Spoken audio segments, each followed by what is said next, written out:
knew it would be a very interesting one because again we're reaching that deadline point for let's say teams to be announcing their squads for the T20 World Cup that is of course set to take place from June 1st onwards in the USA and the West Indies. And whilst a lot of us were obviously going to be focusing on or thinking what exactly would be the combinations, it is that the Indian team names, well, there is one team that has ended up kind of beating them to the punch when it comes to this, let's say, announcing their squad, and that is, of course, New Zealand.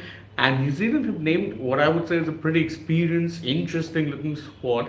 And we'll go over it quickly before we delve into, let's say, a little bit of discussion on what exactly this particular squad looks like. Now, the squad as it reads is, let's say, you've got Kane Williamson, Finn Allen, Trent Bolt, Michael Bracewell, Mark Chapman, Devon Conway, Lockie Ferguson, Matt Henry, Daryl Mitchell, Jimmy Neesham, Glenn Phillips, Rachin Ravindra, Mitchell Santner, Ish Sodhi, Tim Southey, and Ben Sears as a travelling reserve. So that's 16 players, but of course, Ben Sears will be the travelling reserve who will be going along with the team, but not being named as a part of the experience or the original 15. Now, if first look at the squad and you realize it is a very chock a block experienced looking squad. I mean, there's a lot of players here who have played multiple T20 World Cup, even the bowling lineup, despite the fact that you've had the likes of Jimmy Neesham as well as Trent Bolt go on the freelance side of things. They're still very much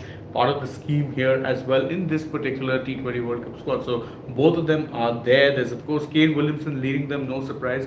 Interesting to see that Devon Conway has been named because you remember he's been ruled out of the IPL, but it does seem like New Zealand have the confidence that his thumb injury will in fact be fully healed up by the time the World Cup comes around.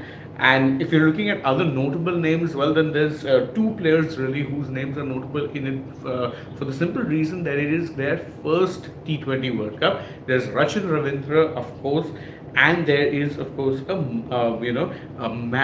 Matt Henry. Both of these guys will be making their T20 World Cup debuts, and whilst that's no surprise for Rachin, given he only shocked to the, let's say, conscience national or the conscience of the international cricketing world during the 2023 T20 World Cup, it's surprising to see that someone like Matt Henry has never played T20 World Cup. But when you consider that previously his returns in the format were not that great, it isn't that surprising. Now, though, he has kind of gotten better in the shortest format. Before that, of course, he was very much a regular in ODIs and the Test format, but now he's going to be featuring in potentially his first T20 World Cup as well. Of course, how they fit him into the team remains to be seen. But if you look at the squad again, chock-a-block full of experience. You've got some good mix there of players who can let's say hold one end, as well as more experience, as well as players who can really batter the ball around. You've got of course a Conway, you've got a Finn Allen who tends to be able to do that well, a Michael Bracewell,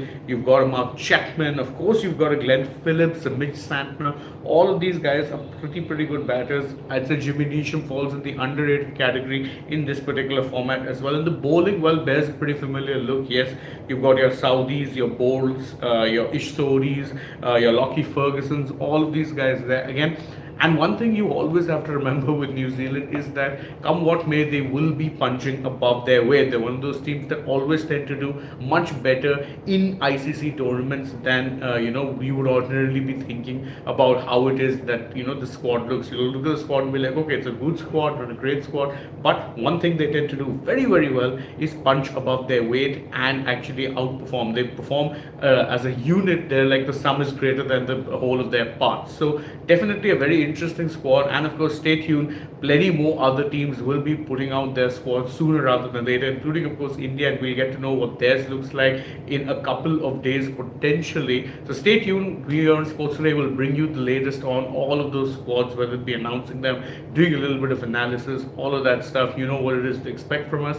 Thank you all so much for joining us on the stream this morning, and don't forget, if you enjoy our work, to like this video, share it with your friends, subscribe to the channel, tap that bell icon, follow us also on social media, leave us a comment, tell us what you think about the New Zealand squad, and don't forget to download the AajTak app as well. Also, if you're already on the channel, well, go ahead, you can check out some other videos we put yesterday, and stay tuned, we've got plenty more coming your way through the day. For now, from my side, it's goodbye.